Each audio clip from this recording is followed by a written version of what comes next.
स्वागत है आप सभी का हमारे YouTube चैनल स्टडी लेफ्ट में। और आज हम लेकर आए हैं हिस्ट्री का बहुत ही इम्पोर्टेंट टॉपिक, जो कि आपके एग्ज़ाम में यहाँ से बहुत सारे क्वेश्चंस बनने वाले हैं।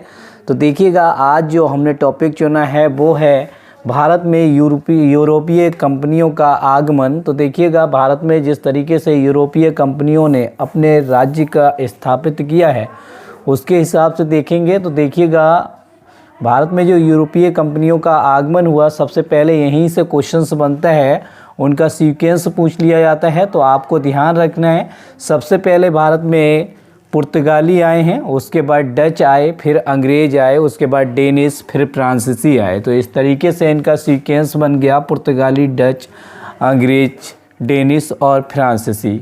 तो ये चीज़ ध्यान रखनी है गाइज, आपको इनका सीक्वेंस ध्यान रखना है, बहुत ही इम्पॉर्टेंट है। यहाँ से क्वेश्चंस बनते ही बनते हैं।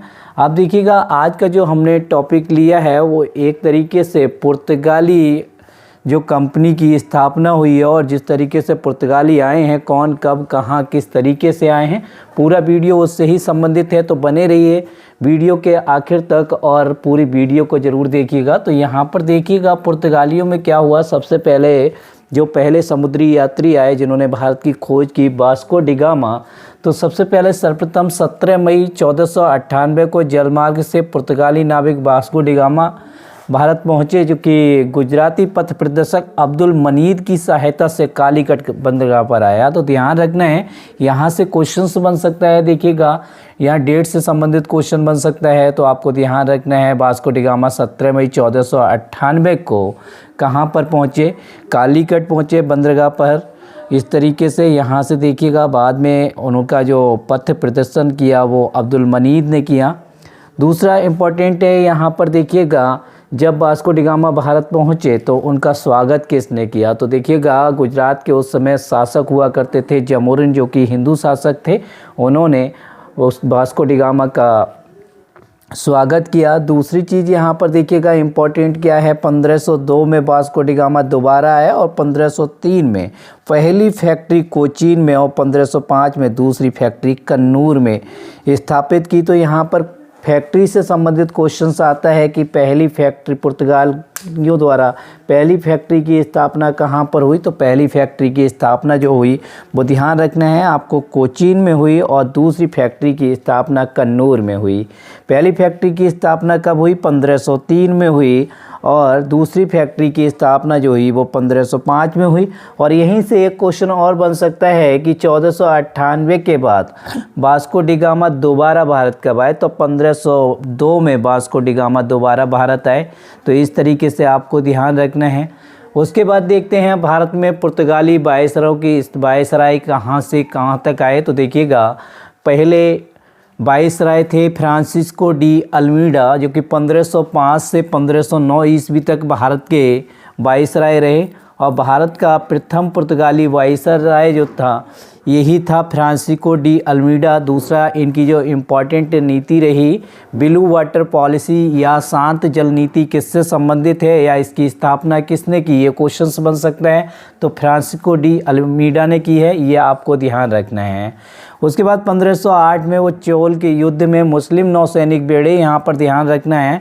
इसमें कौन कौन शामिल था? ये एक तरीके का संगठन था जिसमें मिस्र, तुर्की और गुजरात के राजा का जो नौसैनिक बेड़ा था, ये एक संयुक्त रूप से बेड़ा था, जो कि हिंद महासागर में बहुत ही ज़्यादा इनकी पावर थी। और एक तरीके से हिंद महासागर में इनका समुद्र में जो था वो राज्य स्थापित था, एक अधिकार स्थापित था। उससे इन्होंने युद्ध किया और 1508 के युद्ध में ये जो फ्रांसिस्को डी अल्मीडा थे ये परास्त हो गए। उसके बाद 1509 में गुजरात के छठे सुल्तान महमूद बेगड़ा के समुद्री बेड़े के इसने परास्त कर दिया। ये ध्यान रखना है आपको, सुल्तान महमूद को 1509 में ये फ्रांसिस्को डी अल्मीडा का जो बेड़ा था उसने इसको परास्त कर दिया। और इस तरीके से परास्त करने के बाद हिंद महासागर में एक तरीके से अपनी शक्ति स्थापित कर ली। किसने? पुर्तगालियों ने। जब पुर्तगालियों ने अपनी शक्ति स्थापित कर ली, इन्होंने द्वीप पर अधिकार कर लिया।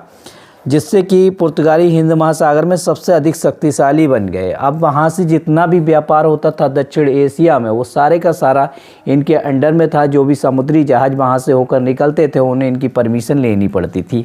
उसके बाद देखिएगा दूसरा इम्पोर्टेंट वाइसराय जो था अल्फांसो डी अल्बुकर्क था, जो कि दूसरा पुर्तगाली गवर्नर था। भारत में एक तरीके से वास्तविक संस्थापक था पुर्तगाली शासन का, जिसने कि पुर्तगाली शासन की स्थापना की, वो अल्फांसो डी अल्बुकर्क हैं।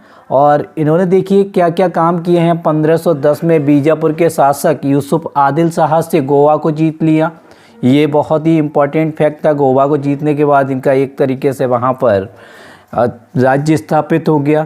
दूसरी चीज़, उसने अपनी सेना में भारतीयों को शामिल किया। ये बहुत इंपॉर्टेंट फैक्ट था, ये आपको ध्यान रखना है कि ये क्वेश्चन बन सकता है कि ऐसा कौन सा पुर्तगाली गवर्नर था जिसने भारतीयों को अपनी सेना में शामिल किया। दूसरा, बीजापुर के शासक यूसुफ आदिल शाह किसको पराजित किया, तो यूसुफ आदिल शाह को पराजित किया। ये आपको ध्यान रखना है। अपने क्षेत्र में सबसे पहले सती प्रथा पर रोक किसने लगाई, तो आपको ध्यान रखना है अल्फांसो डी अल्बुकर्क ने अपने क्षेत्र में सबसे पहले सती प्रथा पर रोक लगाने वाला गवर्नर था, जो कि पुर्तगाली था। दूसरा, दक्षिण पूर्वी एशिया की मंडी मलक्का पर नियंत्रण, क्योंकि दक्षिण पूर्वी एशिया की बहुत ही इम्पोर्टेंट मंडी हुआ करती थी उस समय मलक्का, उस पर भी इसका नियंत्रण हो गया। तो इस तरीके से पुर्तगाली एक तरीके से बहुत ज़्यादा स्थापित हो गए, मजबूत हो गए, भारत में अपने पाँव पसारने शुरू कर दिए उन्होंने।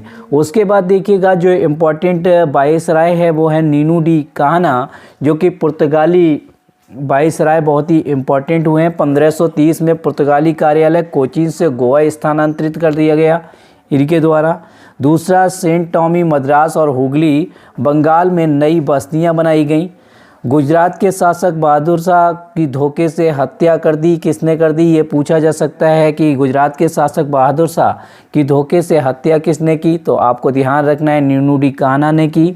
उसके बाद बशीन 1534 और दीप 1535 समुद्री साम्राज्य को ये इन्होंने जीत लिए। देखिएगा बशीन को 1534 में जीता और दीप को 1535 में जीता। एक बार यहाँ पर भी जीता गया, लेकिन दोबारा इनका वहाँ से स्थापित जो राज्य स्थापित था वो ख़त्म हो गया था। दोबारा जो किया वो नीनू डी काना ने किया, जो कि 1535 में जीता। और जीतने के बाद इन्होंने इस तरीके से समुद्री साम्राज्य को इस्तादो द इंडिया का नाम दिया। ये बहुत ही इम्पोर्टेंट है, यहाँ पर देखिएगा क्वेश्चन बन सकता है इस्तादो द इंडिया का नाम किसे दिया गया और किसने दिया, तो नीनू डी काना ने दिया। और ये एक तरीके का वो हुआ करता था, एक इन्होंने अपना एक कागज़ बनाया था कार्ड जो कि परमिट हुआ करता था समुद्री जहाज़ों का, जिस पर ये कार्टेज होता था वही वहाँ पर व्यापार के लिए जा सकता था और उन समुद्री रास्तों का प्रयोग कर सकता था। अब देखते हैं पुर्तगालियों के आगमन से विकास। तो भारत में लाल मिर्च, काली मिर्च और तंबाकू की खेती पुर्तगालियों के आगमन से ही शुरू हुई। भारत में जहाज़ का निर्माण, पहली प्रिंटिंग प्रेस 1556 ईस्वी में स्थापित, ये भी पुर्तगालियों ने की। उसके बाद स्थापत्य कला में देखा जाए तो यहाँ से बहुत इंपॉर्टेंट क्वेश्चन बनता है। स्थापत्य कला में गोथिक कला का विकास जो है वो पुर्तगालियों की ही देन है। ध्यान रखना है, आपको ये क्वेश्चन पूछा जाता है कि स्थापत्य कला का कौन सी कला है, तो गोथिक कला ध्यान रखना है आपको, ये पुर्तगालियों की ही देन है। तो गाइज आप चाहें तो आप इस बोर्ड का स्क्रीनशॉट ले सकते हैं और अच्छे से नोट्स बना सकते हैं। और आगे की जो रह गई हैं भारत में यूरोपीय कंपनियों का आगमन, डच, अंग्रेज, डेनिश और फ्रांसीसी, इनके बारे में हम अगले वीडियो में बात करेंगे। आई थिंक आपको वीडियो अच्छा लगा होगा और आपको जो भी हमने कंटेंट दिया है वो भी पसंद आएगा। और आपसे गुजारिश है कि आप चैनल को सब्सक्राइब करें, वीडियो को शेयर करें, लाइक करें, कमेंट करें। और फिर मिलते हैं अगले वीडियो में एक अच्छी जानकारी के साथ, अच्छे कंटेंट के साथ। बस आपके साथ की ज़रूरत है। तो धन्यवाद, जय हिंद।